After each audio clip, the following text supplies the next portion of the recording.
Hello everyone, welcome to Latex tutorials. In this video, I'm going to discuss on the font sizes in Latex. Latex provides 10 different font sizes and I already have listed all of them here for your reference. To start with, we have tiny, then we have script size, then we have footnote size, then we have small, then we have normal size, which is the by default font size selected for any LaTeX document. Then we have large, then we have large with a capital L, then we have large with all capital letters, then we have huge, and lastly huge with a capital H.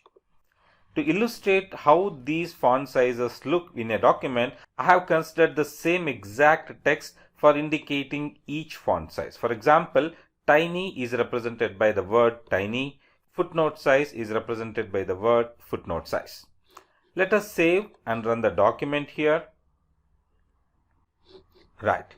So you can now see we have 10 words here which are listed one below the other as per the font size.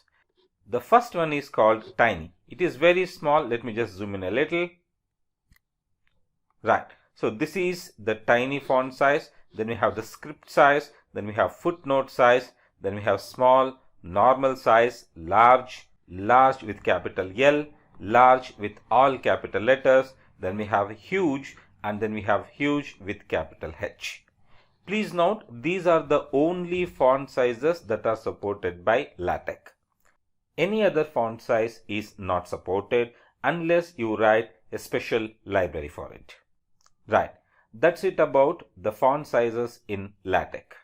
Thank you for watching. Have a good day.